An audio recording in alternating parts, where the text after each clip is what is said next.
In the late hours, long after most people had fallen asleep, an eerie silence blanketed the small, isolated town of Black Hollow.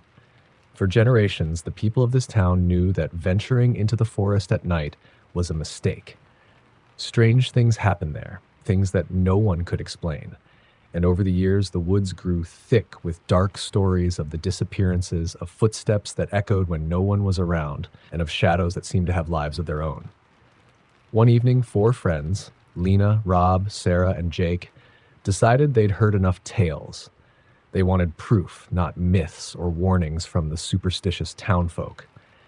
It was only supposed to be an adventure, a quick trip to capture footage and debunk the stories. They packed a camera, some flashlights, and a lot of skepticism. But as soon as they crossed the tree line, the air thickened, pressing down on them like a lead blanket. Every branch seemed to scratch at them as if trying to push them back. Rob, the most adventurous, led the group. "Come on, it's just trees," he said with a grin, stepping further ahead. But as they followed, each step felt heavier than the last. The deeper they went, the darker it got, even with their flashlights. Shadows moved just outside the edge of their beams, slithering away whenever they tried to focus. Half an hour in, they stumbled upon a clearing with an abandoned house that hadn't been there before. Its windows were shattered, the door slightly ajar, hanging on rusty hinges. "We have to go in," Sarah whispered, her voice barely a breath. They didn't know why, but there was a pull to it, an almost magnetic force that led them forward. Once inside, they split up to explore. Lena and Jake took the stairs, each step creaking beneath them. Rob and Sarah wandered through the dim, narrow hallway lined with doors that led to nowhere. Doors that, when opened, revealed only walls or empty, pitch-black voids. The entire house seemed to sigh and settle, as if it had been waiting for someone to enter for years. In one of the rooms upstairs, Lena and Jake found something strange. A journal, open to a page with frantic scrawls. It was difficult to read, but they made out a few lines. "They are watching. They know I'm here. There is no escape once you enter. The forest isn't just trees. It's alive." They looked at each other, a cold shiver crawling up their spines, and turned to leave. But when they stepped back into the hallway, it was no longer the same hallway they had come from. The walls were narrower, and a thick, sticky mist hung in the air, stifling every breath. Meanwhile, Rob and Sarah heard footsteps echoing behind them, though no one else should have been there. "Hello?" Rob called out, but silence answered him, thick and oppressive. He turned to Sarah, but her eyes were wide, fixed on something over his shoulder. He turned slowly and saw what she was staring at, a figure in the shadows, its face partially hidden, but its eyes were wide, empty, and staring straight at them. With each blink, the figure got closer until they could feel its breath, cold and sharp against their skin. They turned and bolted, sprinting down the hall only to find themselves back in the same place. In a panic, they all tried to regroup, but every turn led them further away from each other. It was as though the house itself was bending and stretching, rearranging itself to keep them apart. Lena's flashlight began to flicker, and she could barely see Jake beside her when she heard a whisper, a familiar voice calling her name in a way that made her skin crawl. She whipped around, but the hallway was empty. Yet the whisper continued, getting louder, almost desperate, as if it were coming from right behind her. Hours passed, or maybe it was minutes. Time had no meaning in that place. Lena tried to check her phone, but it was dead. They all stumbled through the house, calling for each other, their voices echoing in the emptiness. Finally, Jake saw an open door leading outside and screamed for the others. Lena managed to find him, and together they fled down the stairs, their footsteps clattering like thunder in the quiet house. They burst outside, gulping in the fresh air, and turned to see Rob and Sarah emerging as well. They thought they were safe until they looked back and saw the house had vanished. Only the forest remained, dense and dark, watching. They all turned to leave, but as they reached the edge of the forest, they realized something was terribly wrong. The trees were twisted, gnarled, and unfamiliar. It was as though they had been transported somewhere else entirely, somewhere that bore no resemblance to the town they had come from. Days later, search parties went out, but no one ever found the four friends. Their cameras were discovered, footage half watched, half scrambled, with glimpses of twisted faces and shadowed figures slipping in and out of frame. The townsfolk whispered that the forest had taken them, that they had become part of the darkness that lurked within, forever lost, but not truly gone. For on some nights, in the dead of the night, a low whisper can still be heard from the edge of the forest, calling out their names, beckoning anyone brave enough or foolish enough to step inside. Late one October night, a woman named Grace found herself driving down an unfamiliar country road. She was returning from a friend's house and had taken a wrong turn. The narrow road stretched endlessly, hemmed in by dark, towering trees. Her headlights barely cut through the dense fog that clung to the ground, twisting around her car like ghostly hands. As she squinted through the haze, Grace noticed something strange. She was passing the same broken-down barn over and over again, the same flickering lantern hanging from its door. She thought it was a trick of her mind, maybe just the fatigue of the long drive, so she drove on. But a chill ran down her spine as she noticed a figure standing just outside the barn. He was tall, with long, bony fingers resting on the barn door, his face obscured by shadows. She felt his gaze pierce through the car, sending icy fear down her spine. When she glanced in the rearview mirror, he was gone. Anxious to escape, Grace sped up. She turned sharply at the next fork in the road, hoping to get off the endless loop. But after a few minutes, there was the barn again, the same sinister figure now standing in the center of the road. She pressed on the brakes, heart racing, and honked, but he didn't move. He just stood there, inches away from her car, unmoving. His face was hidden in shadow, but she could see his mouth stretched wide in a sickening grin, showing sharp, yellowed teeth. She felt his stare sink deep into her bones as if he knew her every thought. Desperate, Grace threw the car in reverse, backing away until the barn and the figure disappeared from sight. She took another turn and drove blindly through the fog until she saw lights in the distance. She sighed in relief, thinking she had finally reached civilization. But as she drew closer, the lights took shape, forming into letters glowing in an unnatural red hue. The Last Stop Motel. With no other options, Grace pulled into the empty parking lot. The place looked abandoned, but she needed a break, somewhere to collect her thoughts. She went to the front desk, where a disheveled woman stood, barely looking up as Grace checked in. Her room key had an eerie tarnish, as though it hadn't been used in decades. Grace made her way down a dimly lit hallway, lined with faded wallpaper, peeling at the edges. The air smelled musty, stale. Her room was sparse and cold, with just a single bed, a rickety chair, and a heavy, old-fashioned wardrobe in the corner. As she sat on the bed, the floor creaked, and she felt a sudden draft, though the windows were shut. She tried to relax, but as she closed her eyes, a scraping sound echoed from the wardrobe. Her eyes shot open, heart pounding. It was as if something were inside, scratching to get out. She stared at it, barely daring to breathe, hoping the sound would stop. But it grew louder, more insistent. She thought about calling the front desk, but the phone was dead, its cord frayed. Swallowing her fear, Grace crept toward the wardrobe, her hand trembling as she reached for the handle. The scratching stopped. She paused, heart thundering in her chest, and slowly pulled the door open. Inside, there was nothing but darkness. Relieved, she laughed nervously, but just as she began to close the door, she saw two red eyes staring back at her from the depths.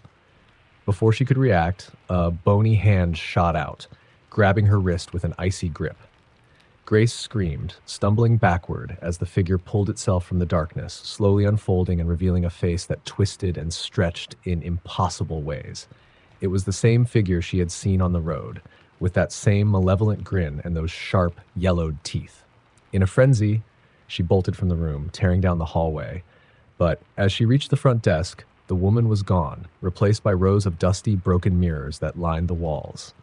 Each mirror reflected her face, contorted in terror, but in the background she could see the figure creeping closer, his eyes burning in each reflection, watching her every move. She burst through the front door, gasping for air, and found herself back in her car, parked on the desolate road, with the barn looming in front of her once again. The figure was nowhere to be seen.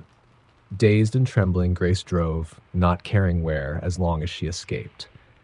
A week later, her car was found abandoned by the roadside. No one ever saw Grace again, though on foggy nights, passing drivers sometimes report seeing a woman wandering the road, her eyes wide with terror, staring into the darkness, as if something unseen still pursues her. In a remote village, nestled deep in the heart of a sprawling forest, stood a peculiar cabin known simply as the Silent House. No one knew who had built it or when, but it had existed long before any living memory, hidden in a thicket that sunlight never seemed to reach. Stories passed down through generations warned against setting foot inside, and for good reason. No one who had entered the cabin had ever returned, or at least not as themselves. One autumn night, a group of friends, Mara, Ethan, and Sophie, arrived in the village lured by tales of the strange cabin. They were amateur paranormal investigators, eager for a story to bring back to their podcast listeners. Locals tried to dissuade them, murmuring about the Silent House's dark pull, but they brushed it off as superstition. Just before dusk, they set out, camera and flashlights in hand, determined to document their stay.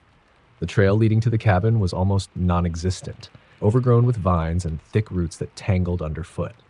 By the time they found it, the last sliver of light had vanished, and only their flashlights broke the darkness.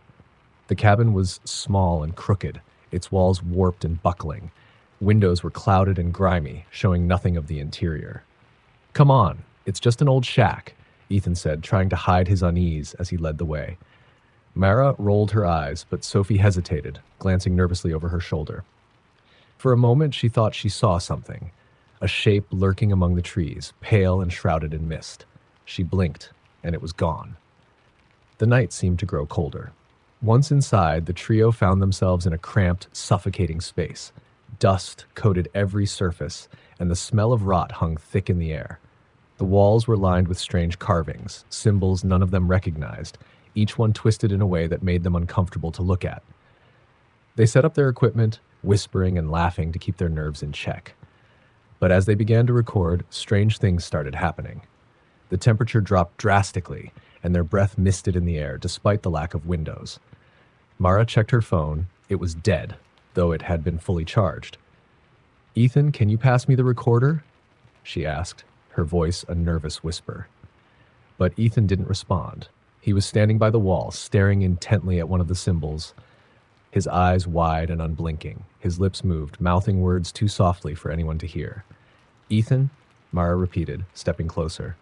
As she touched his shoulder, he jerked violently, as though waking from a nightmare. His face was pale, and his eyes were glassy. I heard something," he mumbled, rubbing his forehead. "A voice, whispering. It knew my name." Sophie's flashlight began to flicker, casting erratic shadows across the walls. The symbols seemed to shift in the unsteady light, twisting and crawling as if alive. She turned to Mara and whispered, "We need to get out, now." Before they could move, the door slammed shut with a deafening bang, plunging them into total darkness.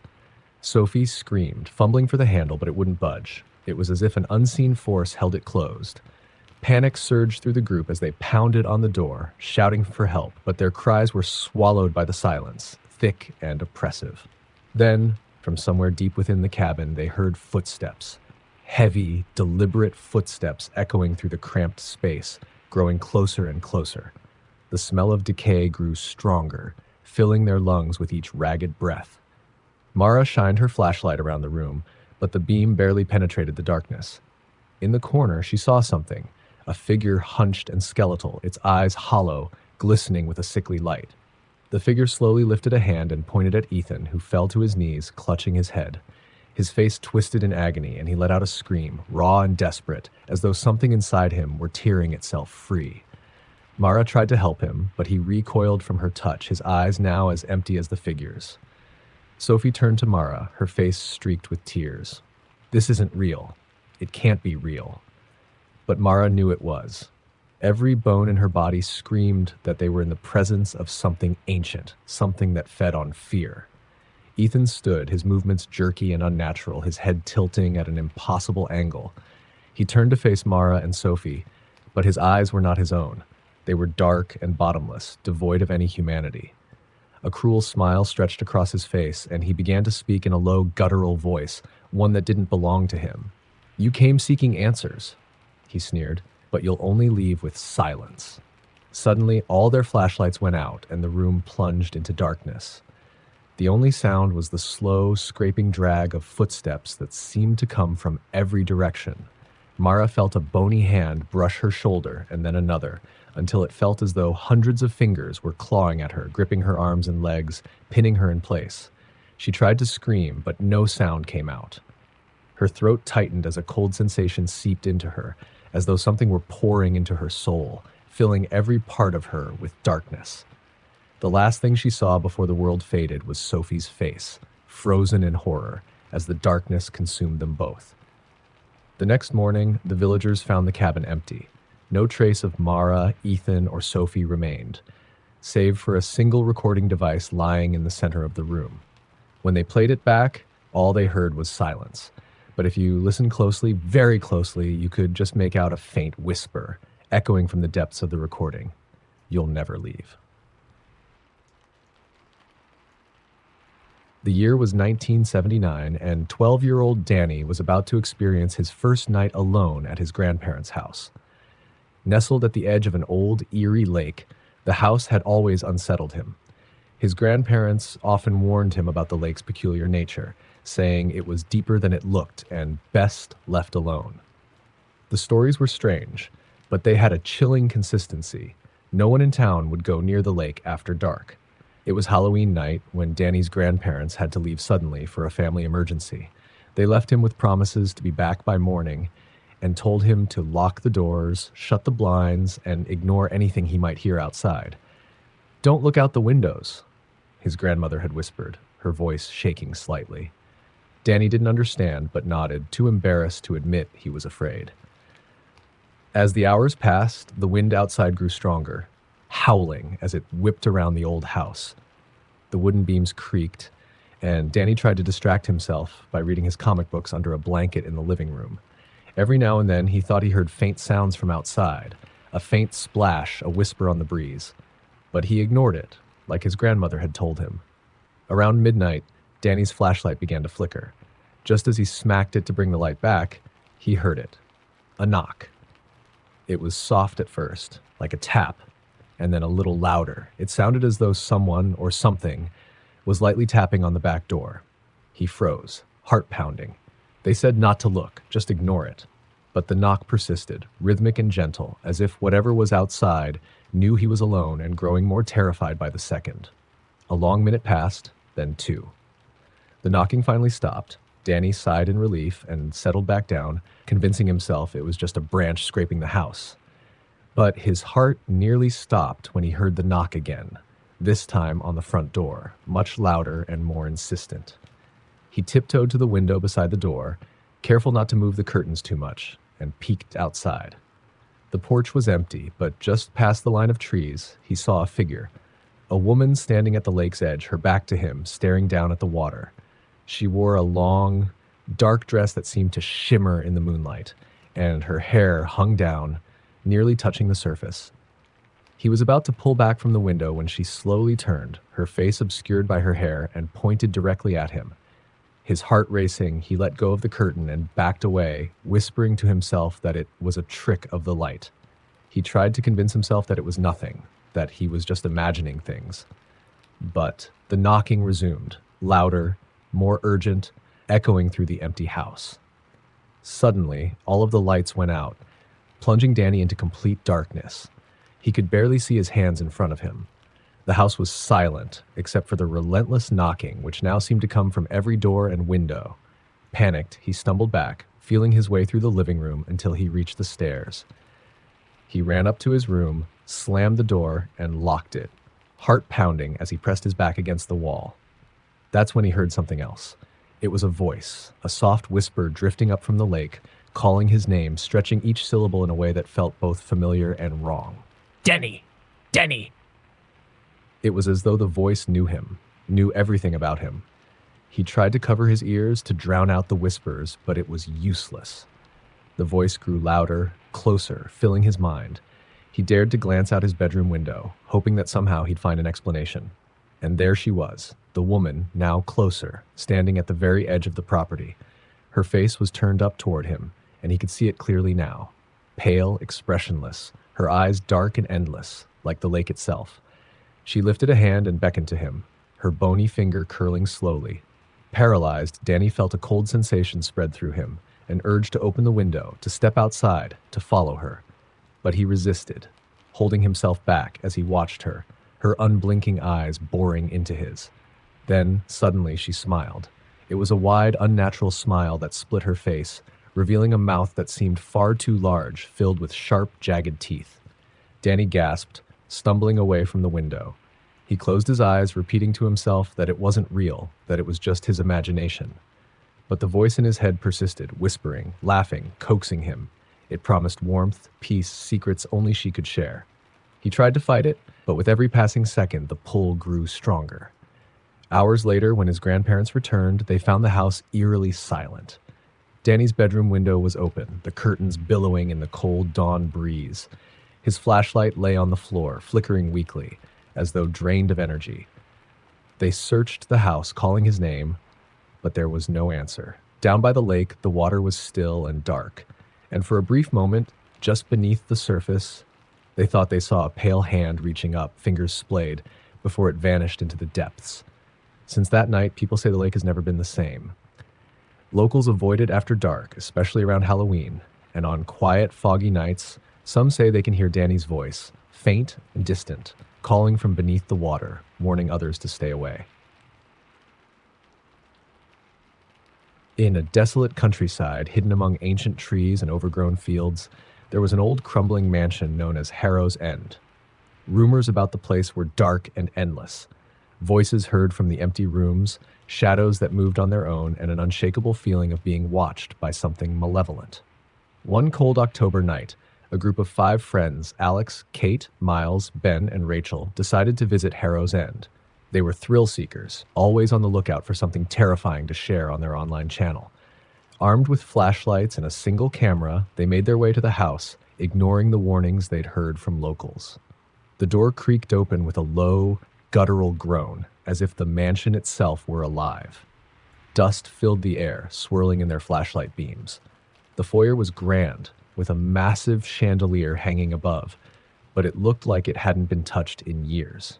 Thick layers of grime covered every surface, and cobwebs hung like lace drapes in every corner. The air was stale and cold, and each of them felt a chill that went straight to their bones. "Creepy as hell," Ben whispered, laughing nervously as he pointed the camera around. But as the beam landed on a large, dusty mirror, his laughter died.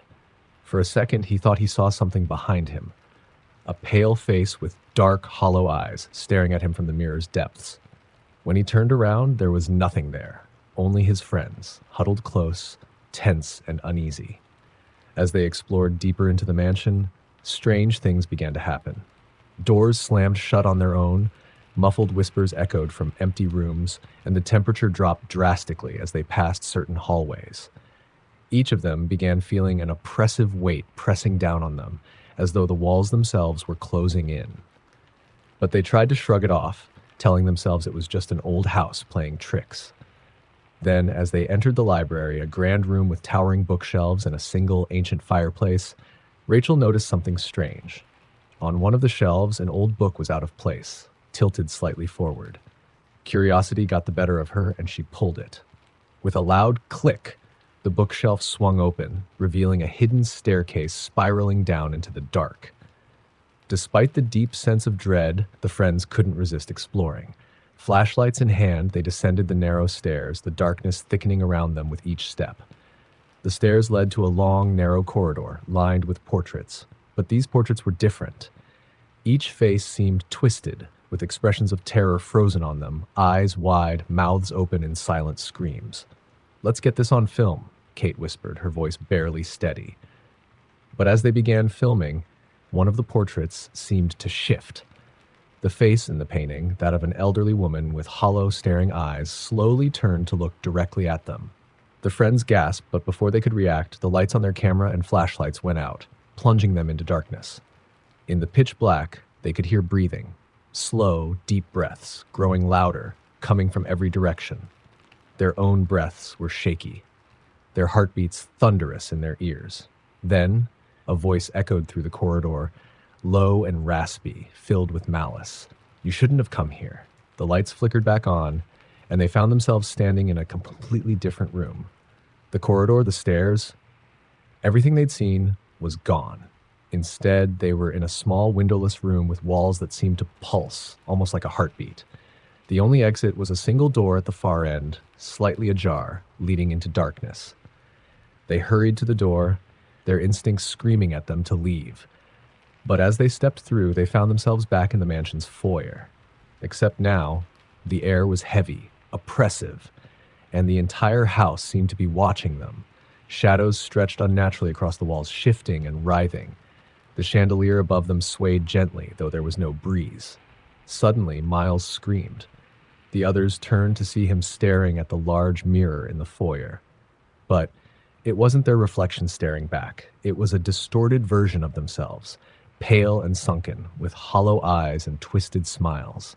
The reflections began to move on their own, reaching out, pressing against the glass as though trying to break free. Panicking, the group turned to flee, but as they did, each of them felt an invisible force gripping them, holding them in place. They struggled, but the harder they tried, the tighter the grip became. In the mirror, their twisted reflections began to smile wider, stepping closer, reaching through the glass with shadowy hands. Desperate, Alex pulled out his phone and tried to call for help, but the screen only showed static, flickering with images of their faces, distorted, twisted, frozen in expressions of horror. The last thing they heard was a voice, whispering in their minds, echoing through the silent mansion. Once you enter, you never leave. You become a part of Harrow's End, forever. When the townspeople came to investigate the next morning, they found the mansion empty. The group's car was parked outside, but there was no trace of the friends. Only their camera remained, lying on the floor in the center of the foyer. Later, when the footage was reviewed, a chilling discovery was made.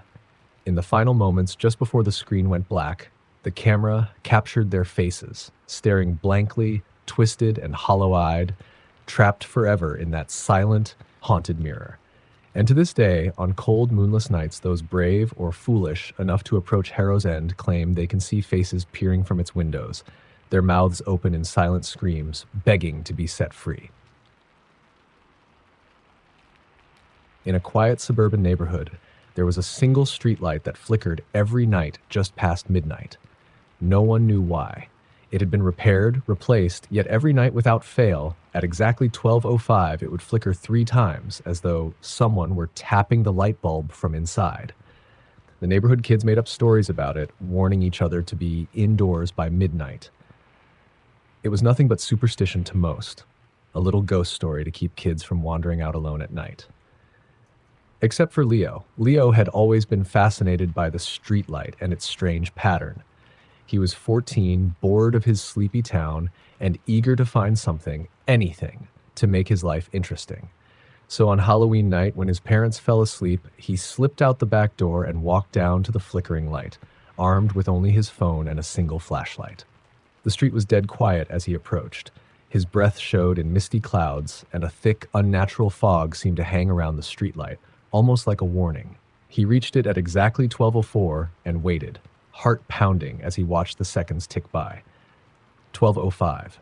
The streetlight flickered once, twice, 3 times, and then went out. Leo squinted, waiting for it to come back on. But as he stood there in the dark, he felt a strange sensation, like something cold had settled just behind him. He turned slowly, shining his flashlight around, but there was nothing there, only the fog thickening around him. And then he noticed something he hadn't before. Across the street, hidden just beyond the beam of his flashlight, stood an old, decrepit house he'd never seen before. It wasn't there during the day, he was sure of it. The wood was rotting, the windows shattered, but a faint glow seemed to come from within, flickering like candlelight. Curiosity overcame his fear, and Leo found himself walking toward the house. The air grew colder with each step, and a sharp, musty smell filled his nostrils as he approached the front door, which was slightly ajar. He pushed it open, the hinges squealing, and stepped inside. The interior was just as decayed as the outside. Dust and cobwebs coated every surface, and strange, faded wallpaper hung in tattered strips. The faint glow came from deeper within, drawing him toward the stairs. Each step creaked under his weight, but he continued, feeling a strange pull, as if the house itself were calling him. At the top of the stairs, he found a single room with its door open. The light inside flickered erratically, and he could make out the faint shape of a figure, hunched and motionless, standing by the window. Leo's hands shook, but he lifted his flashlight, shining it into the room. The figure turned slowly, revealing a face that seemed barely human, pale and gaunt, with hollow eyes that seemed to sink back into its skull. Its mouth hung open, frozen in a silent scream. It stared at him, unblinking, and took a step forward, a low, rattling breath echoing from its throat. Panicking, Leo stumbled back, but as he did, he felt something brush against his neck, a cold, bony hand. He spun around, and in the shadows, he saw other faces, all staring at him, their expressions twisted, their eyes dark and empty. He was surrounded. He bolted down the stairs, desperate to escape, but the front door had vanished. In its place was a wall covered in the same peeling wallpaper, as though the house had closed in around him. Every room he entered seemed to shift, the doors leading him in circles, back to the same dark hallway where the pale figures waited, whispering his name, their voices soft and chilling. Leo. His flashlight flickered, and in its brief moments of light, he saw the faces growing closer, their mouths opening wider as if they wanted to swallow him whole. He felt their cold breath on his skin, heard their nails scratching against the walls, getting louder, closer. Then silence. The flashlight died, leaving him in total darkness. Leo's parents called the police the next morning when they found his bed empty. A search party scoured the neighborhood, but there was no sign of him. The street light continued its nightly ritual, flickering 3 times at 12:05 before going dark. People claimed that on foggy nights, if you stood close enough, you could hear soft whispers coming from the darkness, like faint, desperate cries for help. Some of the neighbors say they've seen something else too, a new face among the shadows, pale and terrified, staring out from a broken window in that old forgotten house that no one can seem to find by day. Now, the story has changed. Kids say that if you stand under the streetlight after midnight and whisper your name 3 times, you might just see him. Leo, frozen in that house, waiting, forever trapped between worlds. And if you're very unlucky, he might just reach out and pull you in, making you part of the shadows as well.